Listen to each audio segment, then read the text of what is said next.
Hey guys, VaulSC here. Hope you're doing well. We're going to take a look at a game of Conquest that I played recently, go over the bat rep. This is 100 Kingdoms against another 100 Kingdoms list, but once again, we're taking the opposite sides of the sub-factions. So I will be playing Imperial Theists, and my opponent will have the other two, that is the Feudal Orders. And when you play those sub-factions against each other, it almost feels like playing two completely different factions, even though it is in fact the mirror match.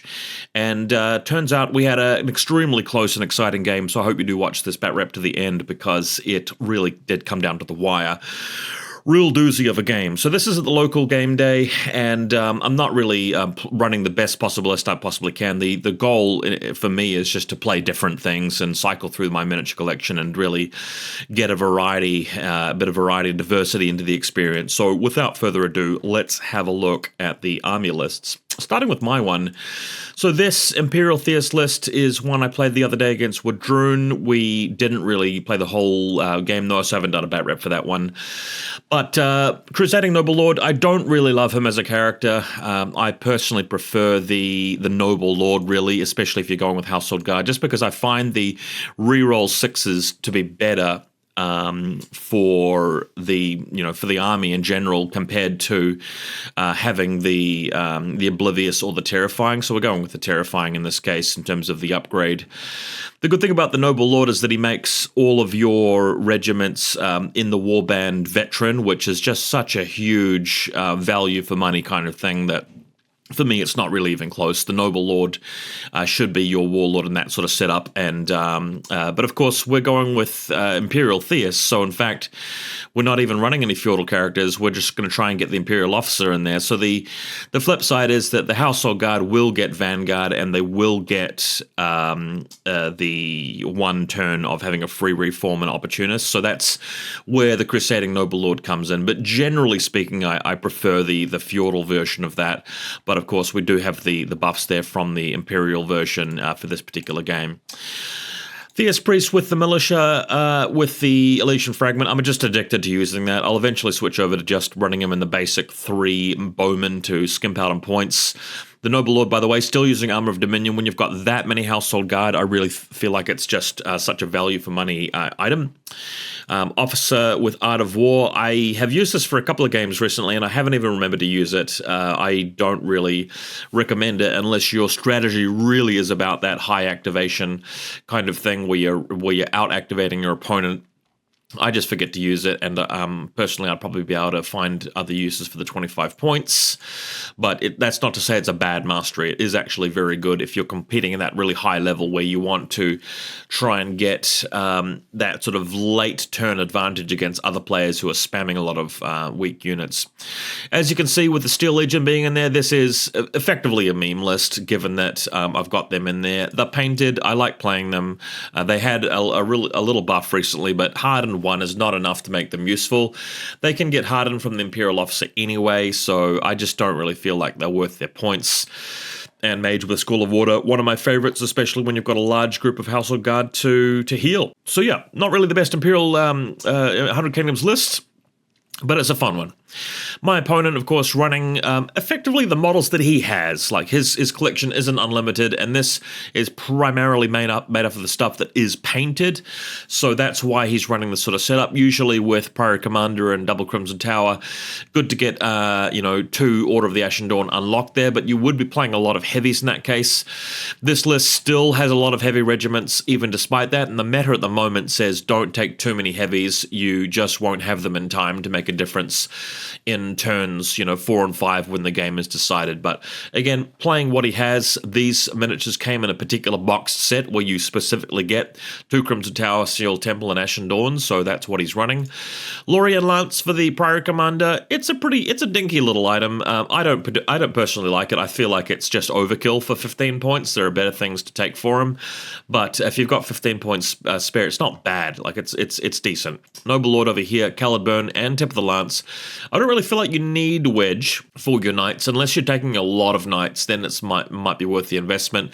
Just Caledburn's fine, but Caledburn is one of the better items for Feudal orders. You either want that on the Priory Commander or the Noble Lord. Good thing about the Noble Lord with the Tourney champion is he's got 5 impacts with which to get them to reroll their armor saves from Caledburn, and then of course he's also inflicting more hits with his regular attacks. So Caledburn is a really good value for money item here. Overall, the Feudal subclass brings over, or the subfaction I should say, brings orders over to these guys over here once you've made him the Dynastic ally. So we tick that. These guys are now the orders, so they are going to have that one turn where they get the first blessing, so +1 attacks and harden, which is great for all of these troops, just picking that up for free. And the mage at the back there, School of Water and School of Fire, I think that's a waste. You don't really want School of Water in there when it's only the men-at-arms and her own unit that can get healing. Better to just drop Talented and spend the 20 points somewhere else. So, for example, if he dropped Tip of the Lance, got rid of that's 35 points, and dropped Talented and he's up to 55 points, well, you could have a whole additional knight there. Not that he has an additional knight in his collection that I'm aware of, but that's the kind of adjustment that you could make. So we are going to be playing Forlorn Hope. This is a scenario which really balances scoring a lot from those zones and killing objectives and killing enemy troops. So there's 2 for pretty much every card plus the Warlord. So characters, enemy regiments, and the Warlord each worth 2, which is why you can sort of play a very evenly matched game in terms of zones, and if you end up destroying more stuff at the end, that can tip the balance. So that's a really critical one. Generally speaking, though, this is a scenario where you definitely want to have plenty of scoring units, because you don't want to be in a situation where you rush forward, you're trying to attack your opponent's zones, and there's nothing at the back just camping the ones closest to your zone. And mind you, they are very close to your deployment zone as well. So again, this is great for 100 Kingdoms because they have light regiments that can score. You move on turn 1, turn 2, you're scoring immediately. Great for things like Quattles and vanguarding Legionnaires, for example. So there are a lot of things that play to their strengths on this one here. Okay, so this is what our little map looks like, our table. You can see the big green trees. You might be used to those by now. They're in my little terrain setup. They count as impassable. And then we've got several forests and a couple of hills there with the two statue pieces in the middle counting towards the objectives. So what you've got to do, obviously, is get 2 points per circle, and if you can ever get to a situation where you've got 3 at a time, that's bonus points there. It's quite a hefty bonus because you get 6 for having 3 circles, plus what is it? Plus 3, so effectively 9 in that sort of situation. Now, I've got more light regiments than he does, and pretty much everything's coming on except for possibly 1 unit of squires, I think. So, in fact, there's no squires on my list, so it's pretty much the whole contingent of lights there. The Imperial officer does have flanks, so that helps. It's my opponent who does have the squires, so he's marching on the middle of the field there. I have also got his... I'm just waiting for him to deploy all of his stuff, because I've got so many characters that I'm going to see all of his deployments before I put anything down, which is quite strong. He's bringing in his mage right here to shoot at that objective in the center, just to clear that off before he goes off and attacks me. So I decided to do the exact same thing, my mage going after my objective with the crossbowmen, the Imperial officer to the left-hand side, and the priest towards the center there. I'm hoping that he attacks the militia with his squires, because the squires aren't going to inflict that many casualties, and then the water mage is very close nearby to heal them back, and I'll just pick up a free regiment if he does that. The great thing about the situation too is that the Imperial officer on the left is a scoring regiment, and the militia on the right also a scoring regiment, so I should hopefully pull ahead in the scoring game. Turn 2, we want to automatically bring on the Halberdiers with the Crusader Lord and roll for the Knights. I didn't manage to pick up the Knights this turn, but we are bringing in everything else, which is really just, you know, the Halberdiers. So opponent going off after this objective, shooting at that a little bit, and for me, bringing on, actually, I lie, I've got another medium regiment. It is the Hunter Cadre. They are picking up the right-hand flank, and although they won't do very much damage to the squires from shooting them due to the tenacious against shooting that the veteran squires have, Hunter Cadre are very good at close combat, and I want to put them in this forest here to avoid taking too much damage from impact hits from his inevitable cavalry coming around here at some point. Speaking of cavalry, he's got the one light regiment, the one medium regiment that has no character adjoined to it, coming in behind the squires because this is scoring and they run fast enough to get onto that objective to score in turn 2, which is something he desperately needs to do. Over here, my mage going after the objective in the front, as you'd expect her to, and then my opponent bringing in the other regiment of knights containing the noble lord, with Caledburn, tip of the lance, etc., on the extreme left flank, and these guys will be able to easily ride down the Hunter Cadre.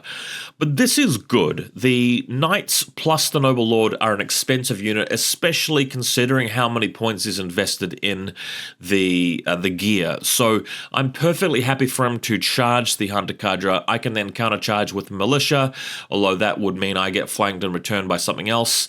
Realistically, somehow towards the left-hand side of this photo, if I bring on at least one regiment here, as long as I get the countercharge on his knights, I should be able to take them down and net myself the objective points for killing regiments and just take out a very expensive unit from his army.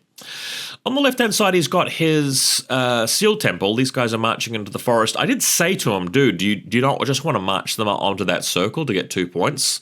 But he decided not to. He just wants to jump into this forest. It does protect them a bit against shooting from the Imperial officer, but realistically, the shooting's not going to do that much damage to them. They are defense 4 as well. So, yeah, I felt like he would have been better off going for the circle. But anyhow, I'm sticking here onto the zone with the Imperial officer, and we're going to move on.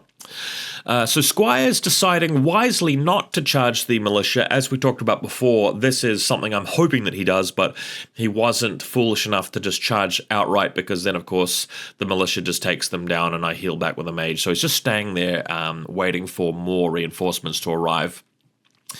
Speaking of reinforcements, bringing in the massive unit of halberdiers led by the courageous Crusading Lord right behind the Imperial officer.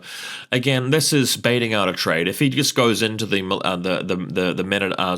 crossbows, yes, he will pick up a free character, which is good, but I'll immediately countercharge, wipe out whatever he put in there, and then probably destroy whatever else is behind it.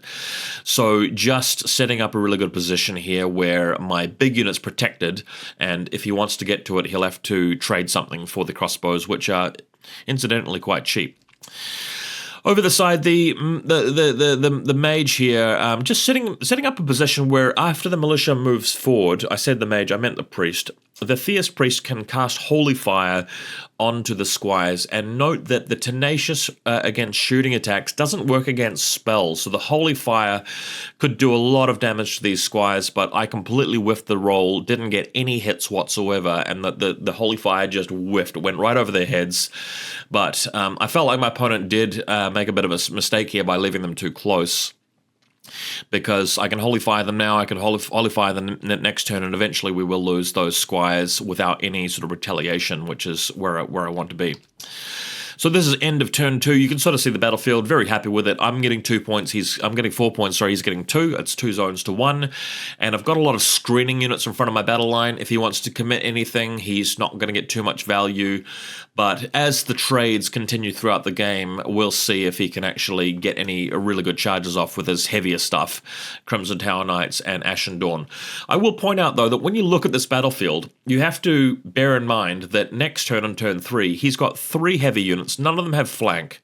So he picks one of them and rolls for the other 2. If he flubs that roll, then the following turn he's rolling for 2 more heavies on 4s, and he can still miss one of them. So that might mean that at least one of his heavy regiments doesn't show up for another 3 turns, which is great for me because I can try and overwhelm the stuff that he does have on the battlefield with my massive number of medium regiments, right? So we're going with the Theist Priest first for turn 3 because it's still in range of the squires. Why not have another go at Holy Firing them? Along with the Militia, just giving them a chance to either charge the squires or to move back. And then we're going to work our way through all of the shooting and the characters and eventually come last with the Archangel and the Mage and the Militia and the Household Guard. Sorry, the second card is the Hunter Cadre, not the Militia. I don't want to waste the Militia's activation first. They are second to last. I just misread the icons here, the portraits of the cards. So my opponent deciding to march charge into the Hunter Cadre. This is pretty damaging because they do a lot of impact hits, but this doesn't come with an attached clash, and I do have evade 2. My opponent does roll very poorly here, and I managed to survive with 1 stand intact. And this is a good start for me because it means that whatever I bring on now is going to be able to get into this combat without too much trouble, because he's going to have to cut through another stand of Hunter Cadre. So if he attacks and then charges, he's going to get some more impact hits, but he's not going to get that crucial charge clash combo going, which is what I'm trying to avoid. The priest again trying to take down some squires, but not very successful with his spells. Just a little bit unlucky there. Over here, we have the mage and the crossbows continuing to beat up this objective right in front of them. We actually had 2 stands of Hunter Cadre left alive here, so they retaliate against the knights, getting a little bit of damage done, and just increasing the chances of them holding the line a bit longer, so they're doing really, really well. The Imperial officer reforming and moving just to turn themselves into this little box-shaped regiment, where I guarantee the charge here from the halberdiers if he comes in with the Sealed Temple. I realized at the previous turn that one tactic available to him was where he marches and charges the crossbows but doesn't clash, which would mean that I'm just sitting there with possibly 1 stand of crossbows left, and the household guards can't charge their way through, which would mean that I'd have to reform, I'd have to withdraw and just throw away my unit. So this puts him in a situation where if he commits at all to the zone, even if he just marches up to contest, the halberdiers can get past and get onto the zone. So that's why they're positioned that way. My opponent measuring with the tape measure to see whether he can charge the mage's unit, which would be quite a cheeky charge, but that would be a lot more effective than charging the militia. He measured it and realized that he'd probably need a 5 or a 6 re-rolling to get there, and decided against it. I do have healing after all with that mage, so he decided to just pull back a bit. What he's doing here is he's moving over. This will mean that the squires will be in a closer range to the mage's regiment in future turns. Over here, my opponent moving his Sealed Temple to that circular zone that we talked about earlier. I had previously said to him, why don't you just march and stand on that circle? And he decided like he was better off in the forest, but then he decided to take my advice 1 turn too late, mind you, and just double march sideways onto that little forest, that circle I should say, so he's now scoring from both zones. My mage continuing to shoot at the objective in the middle, just leaving it on 2 wounds. I don't really want to quite clear it out just yet, because there is some positioning that I have to be concerned about. I also kind of mindful of the fact that we have another unit of crossbowmen to the left-hand side of this photo who are nearby to the objective, and I might be able to ensconce them next to that objective in such a way that the squires don't have a way to position themselves when they charge, so it actually could work out to help me quite a bit to have that objective still alive. His knights over here have an opportunity to charge the militia, but again, the problem with charging my militia is that the militia still have an Elysian fragment up their sleeves, so it could mean that in the following turn I just activate it and completely delete them, so he's just cautious about running into that sort of that battle. Now, my regiment of knights, these guys are absolute losers. They're only clash 2, no veterans, and they have an opportunity to go in against my opponent's knights there and tie them up for a bit, but they're not going to be super effective at doing that. Realistically, I want to get the Archangel in there as well, but this is at least going to give me some counterplay against his knights and sets me up for a really nice charge there. We then have the Steel Legion, these guys using the Vanguard ability from the Imperial officer, of course.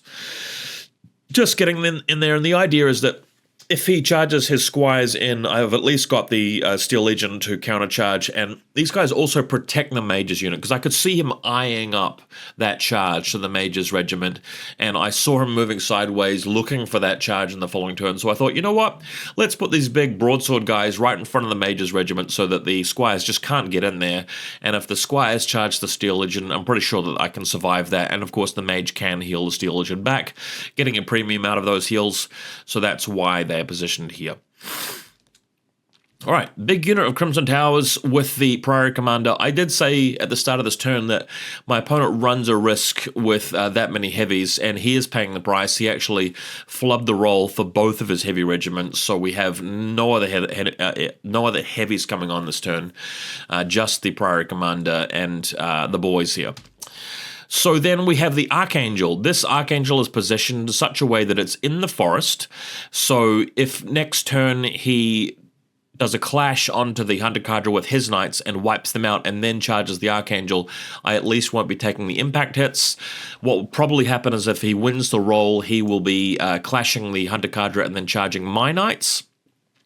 My knights are defense 4, so hopefully they can survive that, and the Archangel is positioned so that he'll be able to charge into the flank of my opponent's units if that happens. However, if I win the roll, I'll definitely be going in with the Archangel and beating up the knights there to preserve my other 2 regiments. And of course, the Archangel will be useful to heal up the militia a little bit if they take damage, and of course to give everything nearby that beautiful bubble of divine purpose. So here is the look at the battlefield at the end of turn 3. You can see where the Archangel is positioned there just to go after my opponent's Household Knight regiment, and on the left he's really only committed to the Crimson Tower and the Sealed Temple against my 1 unit of Household Guards. The Household Guards can beat those regiments, especially if they're dueling those regiments one at a time. I don't want to get hit by both of them, but that's why I've got some Mercenary Crossbowmen nearby to kind of distract and improve the positioning for me to hopefully get the better of those encounters. You can see it here on the left-hand side. I've sort of just brought the Household Guard around a little bit, just preventing a situation where he can get into the flank with one of those horsey regiments. I ultimately want to sort of deal with each regiment front on one at a time, and then I can do it. He's also made the unfortunate decision of having these Crimson Tower very close to this forest, which means that they have to fully get out of the forest and then charge. They do, of course, get a bonus if they march then charge. They get more damage done, but that means that they're not clashing, and I'm perfectly happy to take 1 round of impact hits from the Crimson Tower if I've got a regiment there which is going to pass almost all morale checks and has Armor of Dominion and can get hardened from the Imperial officer nearby and can get healed by the Mage. I'm perfectly happy to take that damage. So turn 4, we want to go with the Archangel first to try and prevent my opponent from clash charging out of the fight there with the Hunter Cadre. Priest is going next to hit the squires with another Holy Fire, and then everything else goes until we get to the Steel Legion and Household Guard right at the end. Happy to receive charges with those regiments. I just want them going last so that they can get a chance to clash whatever comes their way. So my opponent wins the roll, unfortunately, does clash against the Hunter Cadre. He does this without inspiring. This, I believe, is the supremacy turn. For him, it is for me as well, if I recall correctly. In fact, maybe that's next turn. I can't quite 100% remember, but it was either this turn or the following turn that we both popped our supremacies at the same time, so me getting Blessed and my opponent getting the Orders one, where you get extra clash and hardened. But this time, he does manage to fight his way through the Hunter Cadre successfully, even without inspiring. He does have the reroll 6s and he is Clash 3. And then, of course, he charges my knights and does a fair bit of damage to them with the impact hits, but importantly doesn't wipe them out, so we can get the Archangel in there. So Archangel charges in the flank. I've lost the benefit of the impact hits because I'm going through the forest, but the clash into the flank does a fair bit of damage and almost wipes out the knights, so in a future turn we can eliminate them and continue moving.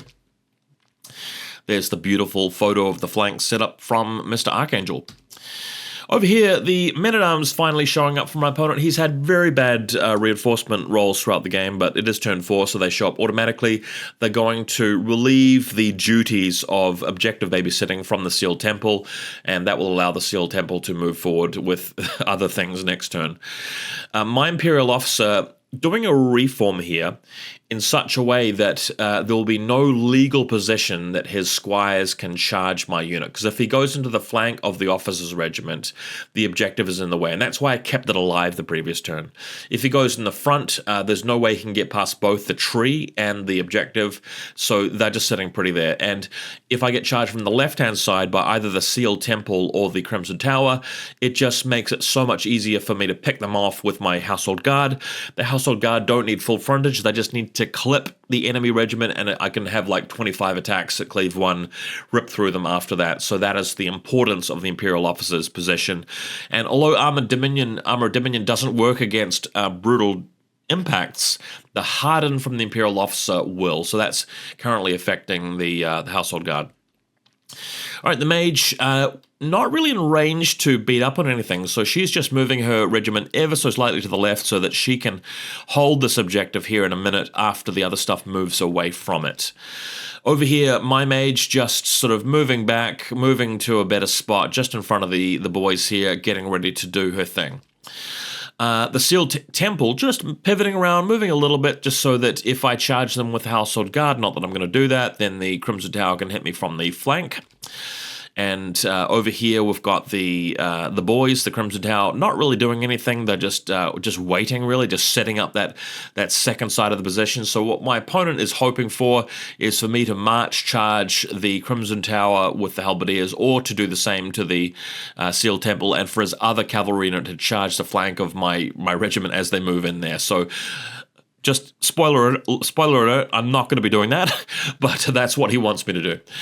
Over here, my knights attacking back. I still have 2 stands, just retaliating a little bit against his warlord. Sorry, not his warlord, his dynastic ally, noble lord here, and just punching a little bit of damage, but unfortunately they don't have any cleave, and they're up against defense 4 with rerolls, so not expecting too much out of them.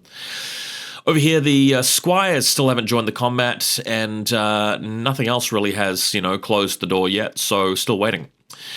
His other regiment of knights, though, certainly considering it against the militia, so he does have a charge opportunity there. And then we have the Steel Legion. These guys are activating after the squires have moved, so they're not going to get charged by the squires, but they could receive a charge from the Household Knights, knowing that if the Household Knights come in, the militia can flank them. So the idea being here is that the Steel Legion, worth a similar number of points as the Household Knights, happy to trade them, that's fine, and especially considering the fact that some of the Steel Legion might survive if I'm lucky, and I could potentially heal them with the Mage later on. We are on turn 4, so my opponent has brought in 1 more heavy unit, that's the Ashen Dawn, and he's bringing them right along the edge here. I was very happy that he deployed the Ashen Dawn here, because it means that the Ashen Dawn are not going to be able to bully anything off any of the objective zones for the next 3 turns at least. It does mean that he might be able to lock down my Knights and Archangel on this flank, but I'm fine with that, given that the rest of my army is not very well equipped to deal with a unit of Ashen Dawn. This is exactly where I want the Ashen Dawn to be. I think that he would have posed a much more scary problem if he just sent them up the guts, to be honest. The other thing, too, is that his other unit of Crimson Tower Knights still isn't even on the battlefield, so they'll be coming on turn 5, which is shocking, because they're not going to be able to attack anything on turn 5, and it's only going to be turn 6 that they can potentially actually join the combat, and the game might well be decided by that point. So over here, I am not taking the bait. I'm just moving around with my Household Guard regiment, and I'm putting the boys here within charge range of his Crimson Towers, knowing that it will actually be next turn that the Supremacy turn has popped, now that I recall. So next turn I'll have Blessed on them, which is great. And they are set up so that the Crimson Towers can't actually charge, clash, and get the impacts because they're still in the forest. So I'm happy for him to charge me and get a clash with no Inspire. That's perfectly fine. If I win the roll, I can charge his Crimson Towers directly, do tons of damage to them, and I'm perfectly happy for the Sealed Temple to charge me in the front and in the flank, because they're just Sealed Temple at the end of the day. Like I'm going to be blocking half the damage, passing a lot of resolves, and I can eventually heal up, and I've got some crossbows there to just murder them in the flank anyway, so I'm just fine with that. So that's why I'm positioning here. And the beauty of this is that he can only get 1 of his cavalry regiments in the front at the time. He's not going to easily be able to get 1 in the front and 1 in the flank, just the way that this position is set up. Okay, moving to the critical turn 5, we are definitely going Archangel first because we need to wipe out his Noble Lord before he activates, because that way I can preserve my Household Knight. If the Household Knight survives, he can go directly in the way of his Ashen Dawn on the flank and stop them from doing much this game, while the Archangel just runs off to do something else.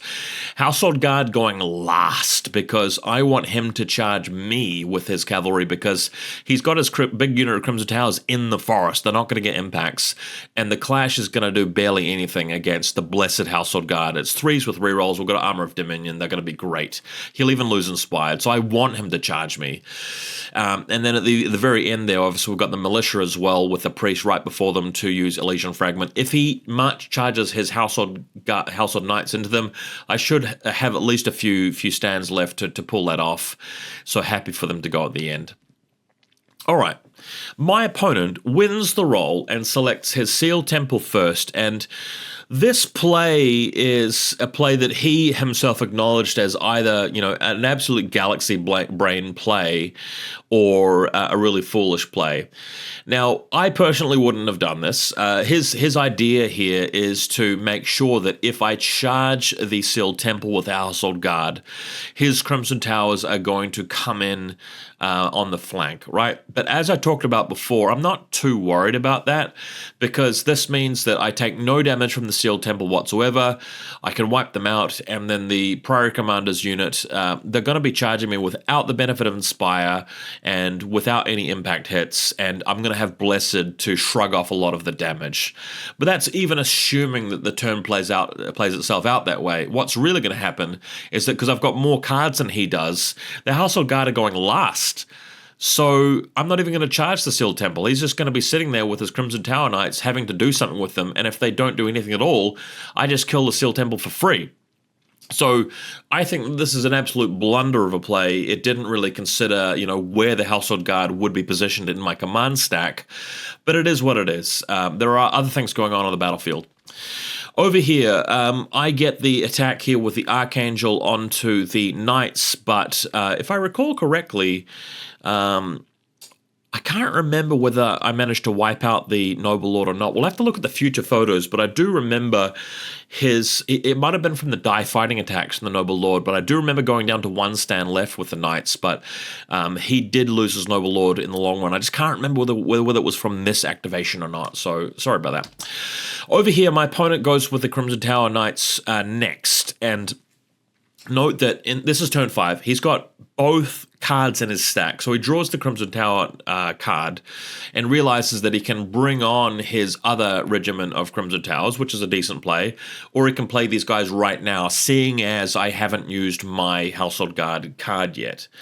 So because there's a little bit of a gap left for him here, what he does is he marches so that he's within a millimeter of the Household Guard and then charges. So he gets the march charge bonus and he's not going through the forest, and he can maximize those impact hits. So if we go back and have a look at it, this is his build here where he's got 4 impacts from the Priory Commander, but of course Devastating Charge gives the regiment +1 impact on Line Breaker. Line Breaker's not going to work because it's only against Shields and Bastion, which, neither of which I'm actually using.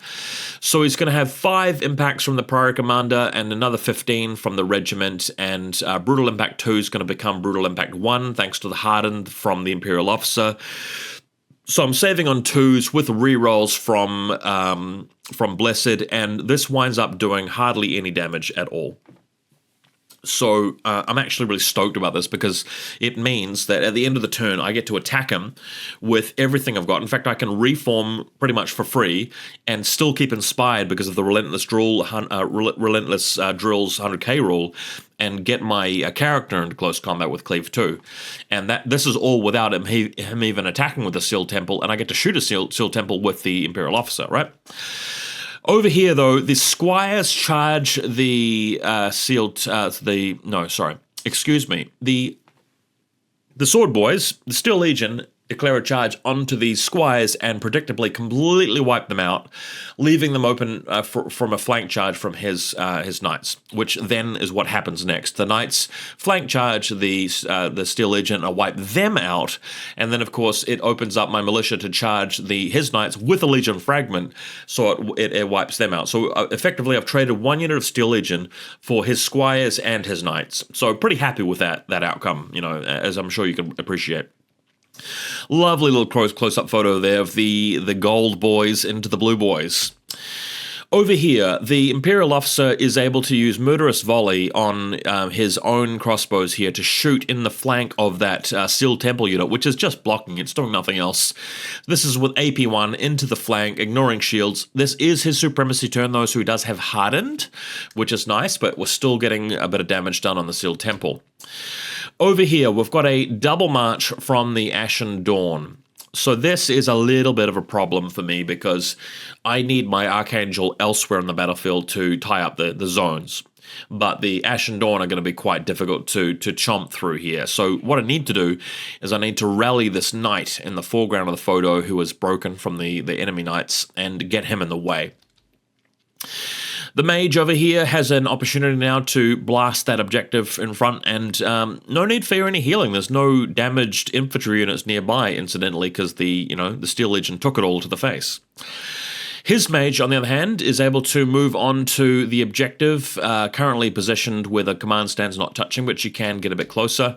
So there's the follow-up photo where the command stand has moved on to the objective, which is looking a lot better. Then we have the Crimson Tower Knights. These guys are actually positioned well. This is good for my opponent because it does give him some leverage here against my militia, because he knows that I'm going to be charging his knights, wiping them out, and then in the following turn he can get a charge straight onto the militia with the Crimson Tower Knights, which will do a lot of damage because he's got Terrifying and he's got Brutal 2 Line Breaker, so that'll just crush through my militia very, very easily, right? But still happy to take the trade in this situation. All right, speaking of trades, we are definitely going to send in the valiant Sir Robin into his inevitable doom here, but this positions the Ashen Dawn in such a way that when they charge that knight, he's going to absorb some damage from the impact hits and hopefully survive, and if they clash, they won't be able to move anywhere else, and the Archangel is free to turn around and move somewhere else or charge the Ashen Dawn.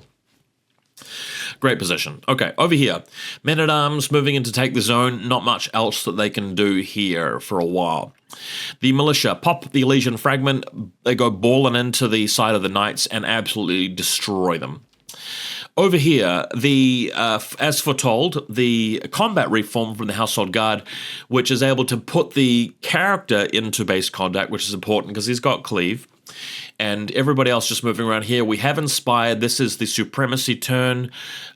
He does have Hardened from his Supremacy, so not getting all that much damage, but we're still doing a lot of pain to these Crimson Tower Knights here. I think reducing them to like 1 stand. So yeah, that happens. Another close-up on the character there. And we go into turn number 6. Obviously, Household Guard going first, because what I want to do is just do a simple clash onto the Crimson Tower Knights to erase them, and then charge directly into the Steel Temple to prevent them from doing impact hits onto me. Then we're going to go with the Priest next to maybe cast a Holy Fire into the Mage's unit, or just do something, maybe charge it into his Crimson Tower. And then the third card's the Militia. The fourth card is the Archangel, because we definitely want to get that out of the way of the Ashen Dawn, or charging them, depending on what he does. So we have the combat here, Crimson Tower against the Household Guard. It's red against red, gold against gold, blue on my side only, and obviously able to make short work of the Priory Commander, with the weight of halberds there. We then have my guys here, the boys, in combat with the Steel Temple. So I think what has actually happened in this photo is that my opponent won the dice roll yet again. He's winning a lot of supremacies here and managed to attack with his Crimson Tower, but not really get much done because they were broken. So he just rallies and clashes and just doesn't get much through. So in my follow-up turn, I'm able to clash and then charge over here, or yeah, I can't quite remember the sequence of it, but here we are, attacking the Seal Temple. Over this side, my opponent does get the jump on me with the Crimson Tower charging through against the Militia, which does not go well for me. The Militia get absolutely ridden down because this is a charge and a clash, which is very painful because they pretty much have no evasion against that. Looking at the battlefield, this is quite an important play here. The Archangel does opt to charge the Ashen Dawn, seeing as they haven't activated yet. I thought about it, and I realized if I reform and I move 9 inches directly in the opposite direction, like towards the zone to go after his other Crimson Towers, what that could mean is that the Ashen Dawn do a full reform and charge after me and end up in the rear of the Archangel, and then the following turn they can clash me in the rear, getting around the shield and rerolling resolve checks, which could be enough to one-round me, and I certainly didn't want that. So after thinking about it a bit, I thought, well, if I charge in now and maybe get lucky enough to kill one stand, and then after another couple of turns manage to get rid of the other couple of stands, this could mean that that knight survives, giving him the opportunity to race all the way around the back of the battlefield and probably on turn 10 end up contesting one of the zones at the back. That could be a real possibility, or the Archangel is able to sort of break free, or at the very worst, the Archangel, the Ashen are just locked down here and just can't do anything else the rest of the game and don't score. So even that situation I'm kind of fine with. Over here, Seal Temple versus Household Guards. Obviously, very, very good fight for the Household Guards. The Mage actually able to benefit from the Imperial officers' supremacy this time, getting opportunists into the flank of those Crimson Towers and blasting them with a bunch of crossbow bolts, which is amazing because it's getting around the shields as well. So he's actually losing a stand from the weight of fire here, given all the rerolls. Ashen Dawn attacking back against the Archangel, but this time my opponent rolls terribly in terms of his attacks, and the Archangel's just blocking a bunch of it. He's only got 2 stands left because the Archangel did actually manage to lop off one of those full stands, and Archangel really only taking a few wounds in compensation. We then have the Imperial officer able to shoot at the same unit of Crimson Towers in the distance. Because they're size 2, I'm shooting a volley over top of the other crossbows there in a double line. And of course, opportunists again, just putting more damage on those Crimson Towers, meaning that if I eventually finish them off, he's just not going to have that additional scoring unit to come after my zone. The Mage, of course, able to reroute a little bit and just get better position onto her zone. Out of range for the fireball, I believe. I can't quite remember what happened, but I remember not getting targeted by that fireball, which was fantastic. Over here, the Knight charging into the Ashen Dawn and just trying to get a bit more damage through, especially considering that they've already used the Blessed this turn against the Archangel, so he's coming in with his impacts and his clash and not having to deal with the rerolls, which is normally the case from the Ashen Dawn, so that inflicts a couple wounds additional as far as I can recall. So this is the sort of zoom out here. What's the best photo to talk about? Probably this one. This is sort of where we've ended up around about, turn 7 coming up. And I'm able to score on the left-hand side, but I've lost my scoring on the right-hand side because my Mage's regiment has been destroyed by a bunch of stuff. I think that just recalling the previous photos, my opponent must have managed to get into range with his Mage and his crossbow shooting or whatever it was and wiped me out. So that's where we stand. So I'm only scoring 2 points on the one side here. My opponent's getting 4 points from the other 2 zones. And as soon as he can get his lone Crimson Tower boy into my zone, that's going to give him a massive spike in points scorage because he'll have three zones for 6 points plus the bonus 3. That's 9 to my 2 for that particular turn. But I'm about to break through on the left and kill 2 more regiments there, picking up a wad of additional points. I've got his Warlord. He hasn't got mine. So we're down to a real close game here. So what we have to do is we have to go Archangel first to try and beat up those Ashen Dawn, and then hopefully get the Archangel in turn 10 to save the day. Then we're just activating everything after that, pretty much. So over here, Archangel beating down on some Ashen boys, and the remaining Ashen guy holding out, trying to rally and clash back, but just not getting enough done. In fact, he does get something quite critical done. He manages to kill the remaining household knight, I should say, which reduces my options for running and scoring in the late game. So that's quite critical. Over here, the boys, Household Guards, reduced to just 5 stands plus the character, but they're easily able to demolish the Seal Temple, and it's going to mean that if his shieldmen, his men-at-arms, want to follow up against me, they'll have to leave their own zone, so unlikely that they'll do that. So that's why I'm just standing here, and they're taunting them. All of the boys are just yelling insults and sort of making a mockery of their counterparts from the opposite faction there. You guys are really following the orders? You really want to do that? You want to be one of those orders boys? Is that it? Is that who you are? Over here, we've got the Mage again, just camping on that big circle while the Crimson Knight rallies himself and goes after that zone. You can see what he's trying to do here, right? He wants to rally after being severely hurt by the crossbow bolts and then moving out. And, of course, my Imperial officer just staying out of range. You can see he's not within range of the fireball there, so I'm sitting pretty. But this is the problem. This is the problem. So the Crimson Tower Knight, who is wounded, I must say, is marching around to show his shield to the crossbows, to make it harder for them to get through. And if the crossbows try to get through to shoot at them, they'll come in range of the enemy crossbows, and it just becomes awkward. But this is the turning point in the game where my opponent scores so many points that he's legitimately got a shot of beating me now, even though he's losing in terms of attrition. This one turn sort of gives him a big point spike, and it's enough to counteract the additional points I've got from killing regiments and characters. And my Imperial officer needs to stay back and stay alive, because if I drop below 4 stands, I won't be scoring anymore, and I won't be able to get the points off this big circle, which is quite critical. So, in this crucial turn, we again need to go Archangel, we again need to kill that Ashen Dawn, we need to use all of our speed to march across the battlefield and get into position for that final turn where I need to pull it back. Everything else is fairly inconsequential. So this is where we stand. My opponent's literally got 3 things left, or 4 things I should say, and I've got 3 things plus 2 characters, so it's still pretty close. Righty. Archangel dispatches of that final Ashen Dawn guy. He was very wounded. I've got all my attacks here, and that is resolved. The Mage, turning around and just making sure that there's no way for me to sort of get onto her zone, and just protecting herself, staying out of range of enemy crossbow bolts, and that's how it's being played.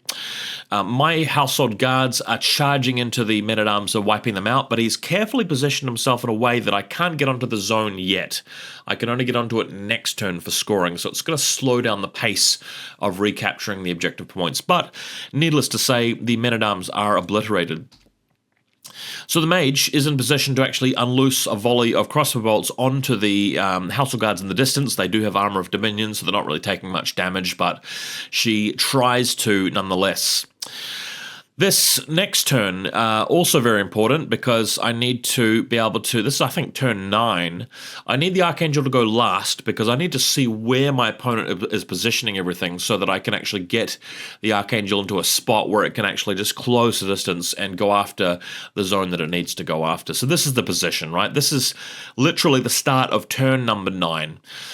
My opponent's yet again scored 4 points to my 2. I've still got the zone to the bottom left here with the Imperial officer. That's out of range. They can still score. The Household Guard are going to move on to his zone. They can score. My opponent has got the 4 crossbows there. They can score. I could reduce them by a stand by moving my Imperial officer up, but I think that would go badly for me. There's no guarantee I'd be able to do 4 wounds. And the Crimson Tower Knight is just too far away from the crossbows to survive that, and he's positioned himself in such a way that he's kind of trying to block the Archangel's route in there. So here we go, we're double marching the Household Guard. There are only 3 stands left, so I am in danger of losing them. That would cost me the game if that happens, but this does situate me in such a way that I could potentially charge as Mage in the final turn if I have to. That's going to be like a plan B in case I get stuck. Imperial officer happy to just pull back and wait and just stay out of range. That's all he needs to do. And then the Archangel double marching over here into the forest so that it's protected a little bit against the shooting, but just situated in between those two zones. And this is quite a crucial play here. It does set me up for the game-winning play on turn 10. So this is where I end up making a little bit of a mistake. This is my card stack for turn 10. If I win the roll, the Archangel's going to go first. It's going to march out of the forest, and it's going to charge the Mage's unit, and the impact hits should hopefully kill one stand or even two stands of guys if you factor in the resolves, and that will prevent it from scoring. He might be able to heal them back, but then I can rush forward with the crossbows and shoot down a few more guys. So that's generally the play, and then if I really have to, I could possibly charge him with the Household Guard at the end. But before making this play, we got out the pen and paper, and we added everything up in terms of army kills and objectives, and we found out that I was far enough behind that to win this turn, I had to do more than score an even number of objective points. So if it's me scoring 2 zones, him scoring 2 zones, that's a loss for me. So I have to prevent him from scoring at least on one of those circles. So here's the positioning before the final nail-biter plays out. What have we got here? So the Mage trying to get some damage done against the Household Guards. This is not really the right play. Very unlikely for her to do enough damage to that Household Guard regiment. She's got to get through 12 wounds, and this is up against Armor of Dominion and really good resolve and the ability to rally with the character at the end. So not very effective there. The Archangel marches out of the forest and charges into the crossbows and completely whiffs the impact hits, so does no damage whatsoever, which puts me into an absolute bind. Like, I'm actually screwed now, because it's going to mean that he still scores the zone is completely contested, I should say, but the other zone is going to be scored by the Crimson Tower Knight, and we worked out the points that apparently that was going to be enough for him to do it. So, another photo here. The Crimson Tower Knight is just able to sit there without doing anything and just doesn't leave the zone. So, because he's like taken 1 wound or something, the chances of me getting like 3 or 4 wounds are very minimal. So what I had to do is just try for the absolute miracle of just shooting at the Mage's unit with my crossbows, which didn't work. So, I'm trying to kill like 2 stands here to prevent him from contesting the Archangel's, 3 stands, because the monster's 3 stands, the regiment's 4, and if I drop him down to 2 stands, he's no longer contesting, and I'd have all 3 zones for the massive bonus. So then what we did is we tried to charge the crossbows with the Household Guard as a last-ditch attempt, needing like a 5 or a 6 with a reroll, and completely flubbed that. Meaning that my opponent actually scores 2 further points here from the Crimson Tower Knights, and I score 4 from the other 2 objectives, nothing from the Archangel because it's contested, and I managed to lose this game by 1 objective point after all of that, which is it's not disappointing. Like, a disappointing game is where you play amazingly well, then you roll a 1 for your charge without needing a 2, and you re-roll it and still a 1. Like, that's disappointing. This is a game where I did actually solidly outplay my opponent, but at the end I outplayed myself. If we go back a few steps and look at this photograph here, look at what needs to happen in this photo. What needs to happen is for me to play the Archangel last, because if he goes after the Archangel with the Crimson Tower guy, what happens then is that he loses his impact going into the forest, doesn't kill the Archangel then kills him with 1 hit, and then marches over to the zone. But if he just stays on the circle, which is what he probably should do, then the Archangel can actually move over to the same circle that the Crimson Tower Knight is on, and then it's my 3 stands for the monster against his 1 stand, and the other 2 regiments that I have on the battlefield just do nothing, which would mean I'd have all 3 zones, I get 9 points, and I win easily. But for some reason, after a long day of playing Conquest, I didn't spot that play, which is just on me. Like, it's nobody else's fault except mine. So it turned out to be a really, really good game. Hopefully I won't make that sort of blunder again in the future, but you never know. I just thought it was a really, really good time. Very well fought battle on both sides. I had plenty of opportunities to close it out, but again, running a bit of a meme list, made that mistake at the end, which is my own fault, nobody else's fault, and only lost by 1 point. So Really happy to have a great close game against old buddy playing Feudal Orders, and we'll be back again soon with some more bat rips. Hope you guys really enjoyed this one.